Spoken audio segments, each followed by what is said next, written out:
अस्सलाम वालेकुम friends, I hope you are doing well. मेरे इस चैनल पे नए आने वालों को वार्म वेलकम। और मेरे चैनल पे डेली वीडियोस देखने के लिए मेरे चैनल को लाइक करें, शेयर करें और सब्सक्राइब करें। तो चलते हैं आज के वाकया की तरफ। वाकया हमारा कुछ यूँ है।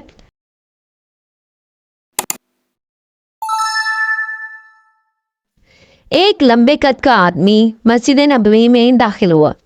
उस वक्त हजूर अकरम सल्लल्लाहु अलैहि वसल्लम मस्जिद में तशरीफ़ फरमाते। हज़रत उमर फ़ारूक, हज़रत तलहा बिन उबैदुल्लाह, हज़रत अनस बिन मालिक और कई दूसरे जलील कदर सहाबा रज़ी अल्लाह ताला अन्हा आपके पास मौजूद थे। उस आदमी का रंग गोरा था, बाल स्याह थे। वो अपनी ऊँटनी की महार थामे रवां दवां मस्जिद में घुस आया। उसने ऊँटनी को एक कोने में बैठाया और ख़ुद नबी करीम सल्लल्लाहु अलैहि वसल्लम की मस्जिद के करीब पहुँचकर बुलंद आवाज़ से पूछा, आप हजरात में से इब्ने अब्दुल मुत्तलिब कौन है? हजूर नबी अकरम सल्लल्लाहु अलैहि वसल्लम ने इरशाद फरमाया, मैं हूँ इब्ने अब्दुल मुत्तलिब, फरमाइए।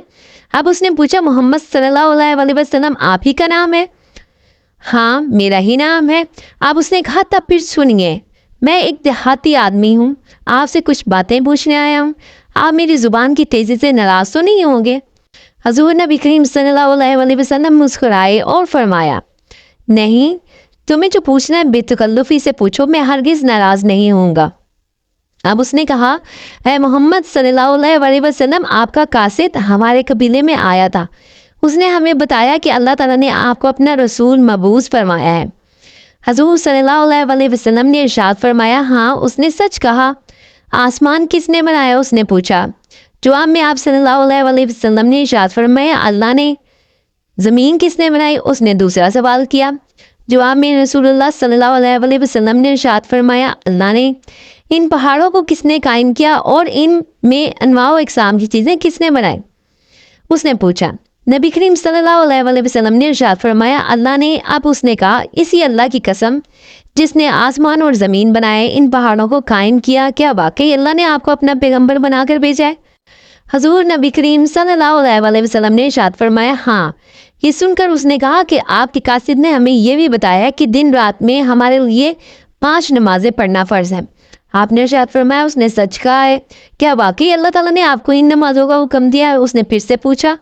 जवाब में आप सल्लल्लाहु अलैहि वसल्लम ने फरमाया, हाँ, आपके कासिद ने हमें यह भी कहा कि साल में एक बार अपने माल की ज़कात देनी चाहिए। रसूल पाक सल्लल्लाहु अलैहि वसल्लम ने इरशाद फरमाया, उसने ये भी सच कहा है। और क्या इसका भी आपको अल्लाह ने हुक्म दिया है? उन्होंने बोला, हाँ। आपके कासिद ने हमें हर साल रमज़ान का पूरा महीना रोज़े रखने का हुक्म दिया है। क्या आपने इनसे कहलवाया है? और क्या अल्लाह ने आपको इसका हुक्म दिया है? जवाब में आपने फरमाया, यही बात है। अब उसने दरख्वास्त की कि इसे कलमा पढ़ाया जाए। चुनाचा उसने कलमा शहादत पढ़ा। फिर बोला, या रसूलल्लाह, मेरी कौम ने मुझे अपना कासिद बना के आपकी खिदमत में भेजा है। मेरा नाम ज़माम बिन सालबा है। मैं बनो सईद बिन बकर का भाई हूँ। इस ज़ात की कसम जिसने आपको नबी बनाकर भेजा है, जिन बातों का आपने हुक्म दिया, मैं इनमें ना कमी करूँगा ना इजाफा। ये कह के उन्होंने नहायत अदब से सलाम किया और चल दिए। इस मौके पर हजूर नबी करीम सल्लल्लाहु अलैहि वसल्लम ने इरशाद फरमाया, अगर इस शख्स ने सच कहा है तो ये ज़रूर जन्नत में जाएगा। ज़माम बिन सालबा रज़ी अल्लाह ताला अन्हा बहुत खूबसूरत थे। अपने कबीले के अक्लमंद आदमियों में शुमार होते थे। बनु साद के रईसों में से थे भी नेक फितरत। जिस ज़माना में सारा अरब तरह तरह की बुराइयों में मुब्तला था, ये उस वक्त भी इन बुराइयों से बचते थे। सुलह हुदैबिया के बाद आपने दीन की शायद के लिए अपने सहाबा को रवाना फरमाया। आप सल्लल्लाहु अलैहि वसल्लम ने ये मुबल्लिग बनु साद में भी भेजे और इन्हें इस्लाम की दावत दी। कबीले के लोगों ने इस सिलसिले में बराह रास्त बात करने का प्रोग्राम बनाया। चुनांचे इस मकसद के लिए हज़रत ज़माम बिन सालबा रज़ी अल्लाह ताला अन्हा को भेजा गया और आपकी खिदमत में पहुँचकर उन्होंने ये सवालात किए थे। ऐसी रवायात भी मिलती हैं कि आप रज़ी अल्लाह ताला अन्हा रसूल करीम सल्लल्लाहु अलैहि वसल्लम की खिदमत में पहुँचने से पहले ही ईमान ला चुके थे। आपकी सवाल सुन के या किसी और मौके पर रसूल करीम सल्लल्लाहु अलैहि वसल्लम ने आपके बारे में इरशाद फरमाया, ज़माम अक्लमंद आदमी है। आप गौर फरमाएं, जिस शख्स के बारे में रसूल अकरम सल्लल्लाहु अलैहि वसल्लम फरमा दें कि अक्लमंद आदमी, तो इनकी दनाई में कौन शक कर सकता है।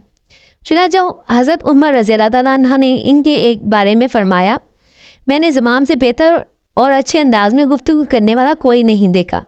حضرت زمام رضی اللہ تعالیٰ عنہ نبی کریم صلی اللہ علیہ وسلم سے رخصت ہو کر اپنے قبیلے میں پہنچے تو سب لوگ ان کے گرد جمع ہو گئے. پوچھنے لگے کہیے مدینے میں کیا دیکھا؟ رسول اکرم صلی اللہ علیہ وسلم سے کیا بات چیت ہوئی آپ کی؟ فوری طور پر ان کے منہ سے یہ الفاظ نکلے لا تو عزت ذلیل و خوار ہو، ان کا برا ہو. اپنے بتوں کے بارے میں یہ الفاظ سن کر بنو سعد کام گئے، کیونکہ ایسے الفاظ منہ سے نکالنا ان کے نزدیک تباہی اور بربادی کو دعوت دینے کے برابر تھا. وہ چلا اٹھے زمام اپنی زبان کو روکو، لات اور عزت کی توہین کہیں تمہیں جزام برسو یا دماغی خلل میں نہ مبتلا کرتے. فوراً توبہ کرو ورنہ تمہارے ساتھ ساتھ ہم بھی تباہ ہوں گے. حضرت زمام رضی اللہ تعالیٰ عنہ نے تو کلمہ پڑھ چکے تھے، حضور صلی اللہ علیہ وسلم سے ملاقات کر کے آئے تھے، ان پہ توحید کا نشہ سوار ہو چکا تھا. فوراً بولے اے میری قوم کان کھول کے سن لو، لات و عزت صرف پتھر کے ہیں، نہ کسی کو نقصان پہنچا سکتے اور نہ نفع. افسوس ہے تم پر ان پتھروں کو معبود بنا لیا. عبادت کے لائق صرف ایک اللہ کی ذات ہے. اس نے محمد صلی اللہ علیہ وسلم کو اپنا سچا رسول بنا کر بھیجا، ان پر اپنی کتاب نازل کی. وہ کتاب ہدایت اور بلائی کا سچ چشمہ ہے. اس کتاب پر عمل کر کے تم ظلمت اور گمراہی کی اس دلدل سے نکل آؤ گے جس میں تم گلے گلے تک دھسے ہوئے ہو. میں نے سچائی جان لی ہے. میں شہادت دیتا ہوں کہ اللہ کے سوا کوئی معبود نہیں اور محمد صلی اللہ علیہ وسلم ان کے بندے اور رسول ہیں. میرا کہنا مانو، فوراً اللہ اور اس کے رسول پر ایمان لے آؤ. اس میں تمہاری بلائی ہے ورنہ تباہ اور برباد ہو جاؤ گے. میں نے اللہ کے رسول سے وہ تمام باتیں پوچھنی ہیں جن پہ تمہیں عمل کرنا ہے، اور وہ باتیں بھی معلوم کر لی جن سے تمہیں بچنا ہے. حضرت زمام رضی اللہ تعالیٰ عنہ کی تقریر ایسی پراثر تھی کہ ان کے دل نرم ہو گئے. شرک کے خلاف ان کے دلوں میں نفرت پیدا ہو گئی. شام ہوتے ہوتے ان میں سے ایک بھی ایسا نہ بچا جو ایمان نہ لایا ہو. تاریخ کی کتب میں حضرت زمام بن ثعلبہ رضی اللہ تعالیٰ عنہ کے حالات ان سے زیادہ نہیں ملتے. حضرت عبداللہ ابن عباس رضی اللہ تعالیٰ عنہ کے بارے میں فرمایا کرتے تھے میں نے کسی قوم میں زمام سے بہتر کوئی شخص نہیں پایا. اللہ کی ان پہ رحمتیں نازل ہوں. آمین. تو ہمارا قصہ یہیں پہ اختتام پذیر ہوتا ہے. جہاں رہیں خوش رہیں آباد رہیں، اپنی دعاؤں کے حساب میں رکھیے گا.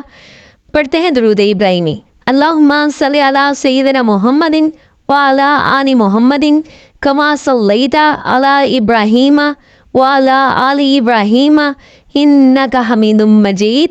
اللہم بارک علی محمد وعلی آل محمد کما بارکت علی ابراہیم وعلی آل ابراہیم انک حمید مجید.